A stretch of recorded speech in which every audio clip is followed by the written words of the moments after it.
ખેતી અથવા પશુપાલનનો વ્યવસાય કરો છો તો આ વિડીયો તમારા માટે ખૂબ જ મહત્વનો છે, કારણ કે આઈ ખેડૂત પોર્ટલ પર ચાલી રહેલી તમામ યોજનાઓમાં ફોર્મ ભરવાની છેલ્લી તારીખ નજીક આવી ગઈ છે। અને મિત્રો, તમારા માટે ખરેખર આ છેલ્લો મોકો છે, કારણ કે ફરીવાર આ તમામ યોજનાઓ આવતા વર્ષે શરૂ કરવામાં આવશે। તેથી ફોર્મ ભરવાનું બાકી હોય તેવા મિત્રો તરત જ ફોર્મ ભરાવી લેવું। જો તમારે ઘરે બેઠા જ ફોર્મ ભરાવવું હોય તો આ નંબર પર ડોક્યુમેન્ટ મોકલી આપવા।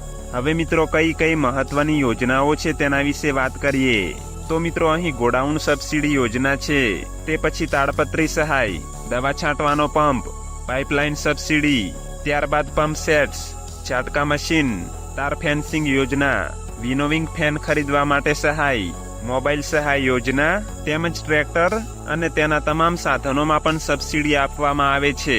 આ હતી ખેતીવાડી વિભાગની યોજનાઓ। ત્યારબાદ પશુપાલન યોજનાઓ જેવી કે બકરા ઉછેર યોજના, મરઘા પાલન, 2 દેશી ગાયની ખરીદી માટે સહાય, કેટલ શેડ અને પાણીની ટાંકી બનાવવા માટે સહાય, પાડી અને વાછરડી ઉછેર યોજના તેમજ ઘાસચારા બિયારણ મિનિકીટનું વિનામૂલ્ય વિતરણ। તે પછી બાગાયત વિભાગની યોજનાઓ જેવી કે બોરવેલ સબસિડી, તે પછી સિંચાઈ પદ્ધતિ માટે પાણીના ટાંકા બનાવવા સહાય, શાકભાજી વાવેતર માટેની યોજના, ક્રોપ કવર અને મલ્ચિંગ માટે સબસિડી તેમજ બીજી પણ ઘણી બધી યોજનાઓમાં તમે સબસિડી મેળવી શકો છો। હવે મિત્રો, આ તમામ યોજનાઓમાં ફોર્મ ભરવા માટે તમારી પાસે આટલા ડોક્યુમેન્ટ હોવા જોઈએ, જેમાં આધાર કાર્ડની નકલ અને તેની સાથે મોબાઈલ નંબર લિંક હોવું જરૂરી છે।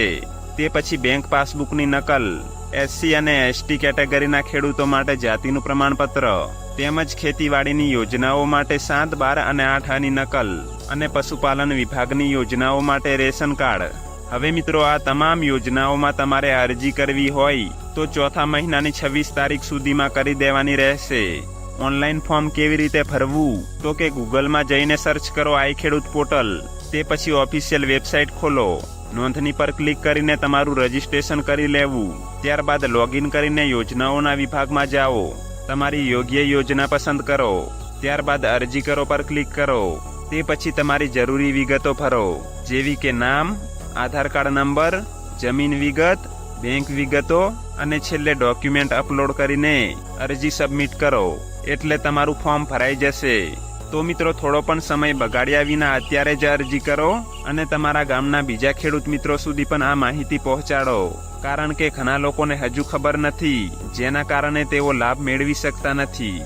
અને જો મિત્રો વિડીયો ગમ્યો હોય તો વિડીયોને લાઈક કરજો અને ચેનલને સબસ્ક્રાઇબ કરી લેજો। તો ફરી મળીશું મિત્રો એક નવા વિડીયોમાં।